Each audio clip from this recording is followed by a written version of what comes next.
Hello, welcome back to the history of Bond. It's been a while. I took a break after the Connery films were done. Well, it did seem like the end of the era of an era. 'Cause while Lazenby took over and on Her Majesty's Secret Service, after this, I think it went a different direction. They didn't use Spectre as the villains anymore, and they kind of went in, like I said, another direction. And that started with a brand new James Bond in Roger Moore, who, with all due respect, changed things up. With all due respect to Sean Connery, changed things up as James Bond. He was drinking bourbon instead of vodka. He smoked cigars instead of cigarettes. Yeah, he made his character different. Most notably, he says, at least I noticed in this one, he says darling a lot. Shut up, magnetism, darling. He uses the word darling a lot. Interesting. But we have returning cast members. Bernard Lee is M, and Lois Maxwell as Miss Moneypenny. Q is nowhere to be seen. He might have been filming another movie. I don't know. He wasn't here. Moneypenny gives him his gadget, which is a magnetized watch, which is always fun to use. It also has a little saw on it, I guess. Saw blade. We have David Hedison playing the role of Felix Leiter, which is the returning character. And I think that David Hedison is probably the best of the Felix Leiters we've gotten so far. I mean, he's played by a different character, different actor in each movie that he's in. Although, I know that Hedison does come back for License to Kill, so he must have left some kind of, mark on this. And we have Roy Stewart playing Quarrel Jr. And an interesting thing with this character is that when it comes to the novels, Live and Let Die actually comes before Dr. No. So, since they did a very faithful adaptation of Dr. No, and in that book and the movie, Quarrel dies, but then Quarrel is in this book, they changed it to Quarrel Jr., being Quarrel's son. So, it works. He's not prominent, but he's not used as well as as the original Quarrel, but still very good. And we got a bunch of new characters here. We got Yaphet Kotto, who recently just passed away. Rest in peace, good sir. As Dr. Kananga / Mr. Big.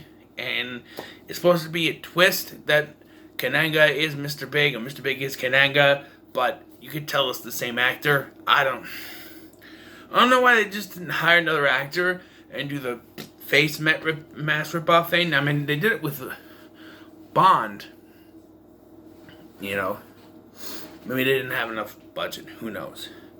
Jane Seymour in her first role, by the way, as Solitaire, and she does a great job, except towards the end where she's like tied up and the guy with the snake. There are times where she looks genuinely scared, but then there's also times where it looks like she's about to start crack up laughing. It's very weird. I don't know. You have Clifton James as Sheriff J.W. Pepper of the Louisiana Police, and he's okay. He's supposed to be a comic relief character because these films were going in a direction where they're going to get more goofy as they went along, and this is goofy, and some of the scenes with him are kind of funny, but overall, not a big fan of the character, but he's still, he's a good comic relief, I guess. The character I am a fan of is Teehee, played by Julius W. Hannes?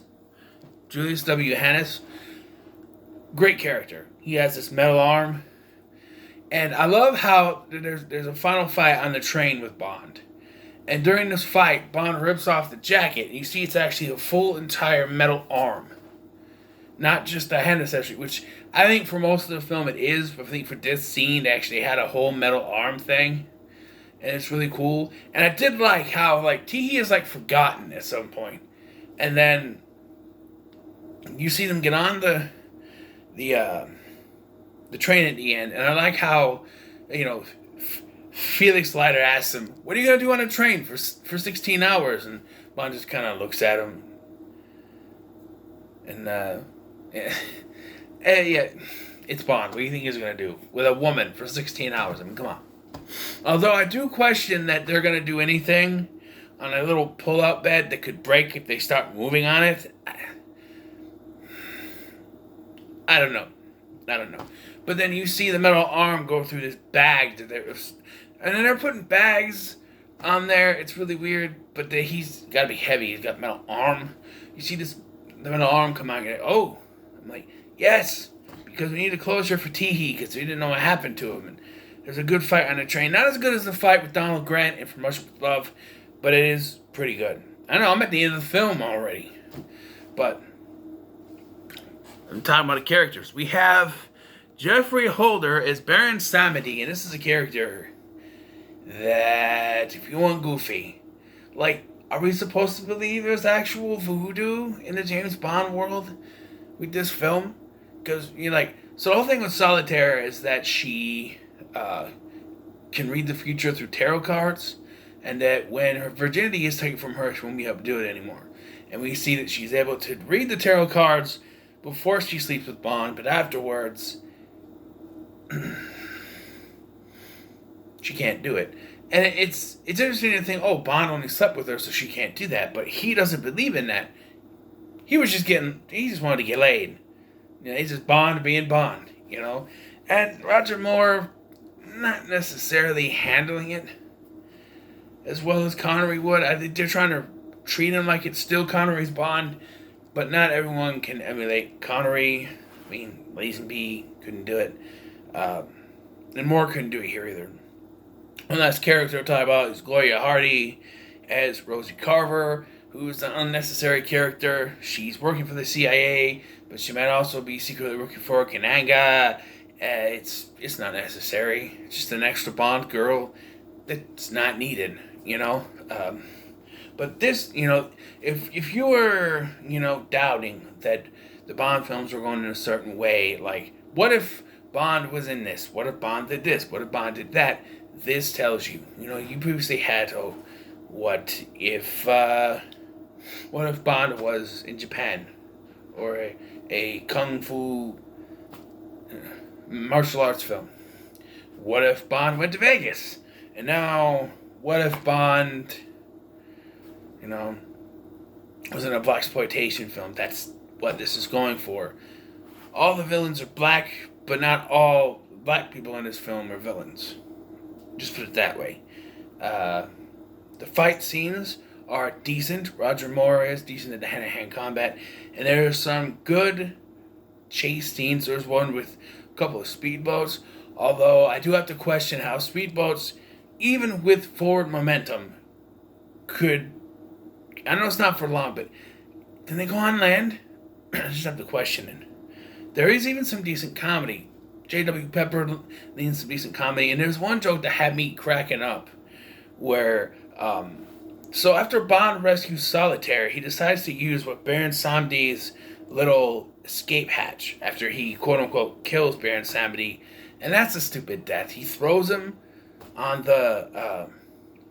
and there's a coffin full of, or a casket full of, full of snakes. He throws him on there and he dies instantly, which I don't think would happen. I don't know, it might be poisonous, but it would still take a while for the poison, of course, but he dies instantly, and then they take this little thing down, but he's supposed to meet up with Felix.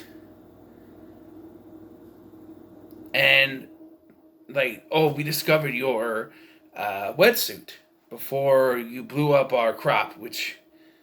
Okay, so the whole thing is about dealing heroin. Heroin grows in the ground?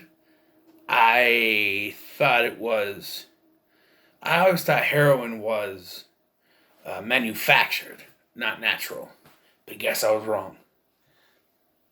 Sorry. Didn't know it grew in the ground. But, yeah, he blows up all the crop or whatever, and then he goes down there and you have this fight, and we get this gun that Bond has apparently that I think he got it from Bond. I don't know. Kananga has it, and he shoots it, and it has like air pellet bullets that cause it to whoever he shoots to inflate, and it's only he does this to the couch that Whisper is sitting on. Whisper is his other henchman, and it's only to show what's gonna happen to Kananga because he puts the thing in Kananga's mouth. We see this cool thing with the pool of sharks, and you think, oh, Kananga's gonna get knocked in, eaten by the sharks. But that's not what happened. Bond takes a little air bullet thing, shoves it in Kananga's mouth, and activates it, and he blows it like a balloon and hits the ceiling and pops. No blood, no guts, nothing. Despite the fact that 2 years later after this, I know it's a PG film, but 2 years later, we'd have Jaws, which had some blood, a little bit of guts, and it was PG. Even had a little bit of tits in there. I'm just saying. You could have showed a little bit. I mean, there's some kind of thing in the water afterwards, but it's not nearly anything to write home about. And, yeah. And then we get that train scene, which is decent. And then you get Baron Samedi at the end showing that he's still alive. I don't know what to make of that. Although you can say maybe he faked his death on the snakes and they can't bite him because they're not actually poisonous. They can't kill him, but he got bit. I don't know. Maybe it's just a way to get... I don't know. There's a part where I found this weird at first. Like, because I knew he died by the snakes, but then Felix says shoot him. Or one of the guys even says shoot him right between the eye. I'm like, but I know he dies by the snakes. But then he shoots a fake Samedi, I guess. I don't know. But let's go back to the beginning of this film and talk about Roger Moore's introduction as Bond. Up until now, you get a special kind of introduction to Bond. Connery's first was the famous Bond, James Bond kind of line, but you kind of see him from the shadows at first. Same thing with Lazenby. Very shadowistic until he gets to the fight. He goes, hello, my name's Bond. James Bond. And then you have, reintroduction of Connery hunting down people in Japan, trying to find Blofeld, which is decent. Here, it's just he's at home with a woman. And M shows up with Moneypenny. They have this little thing where the girl's trying to hide. Moneypenny finds her and hides her from M and helps out, which is kind of funny. But, yeah. And then unlike Lazenby, where Lazenby just says, hello, my name's Bond, James Bond, like almost right away. It's his first line in the film. You build to that, and eventually he goes, when he meets Solitaire, he says, my name's Bond. James Bond. And he's very good at delivering it. And I think it works. I think Roger Moore is pretty good. He's not the worst. He's better than Lazenby, so I'll put that down. Right now, Lazenby's at the bottom. Moore is next, and then Connery at the top, of course. I've seen Daniel Craig, but I'm not ready to judge him yet. I'll put him between Moore and Connery, because I know he's a good Bond. And Brosnan would be in there, too. I haven't seen Dalton yet. Brosnan would probably be above Craig, maybe. I don't even know from GoldenEye. We'll have to see. Things might change. But I think Roger Moore does a decent job here. I'll have to see going forward how it works. But it's... yeah, and there's some good chases. I like the blaxploitation angle. I like this Louisiana stuff. Although, I was kind of confused because they showed this thing at the beginning when an agent is killed. And then it looks like they're doing it again. I thought maybe the movie had rewound or something. But I think this is a decent entry into the Bond franchise. And I actually kind of recommend it. Especially if you're iffy on whether or not anyone will continue after Connery.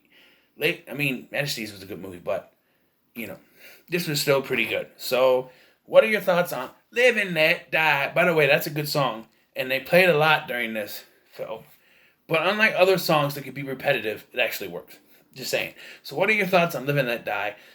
Let me know in the comments below. Make sure to like, share, and subscribe. Thank you for watching. I've been Scotty, and I'll see you in the next one.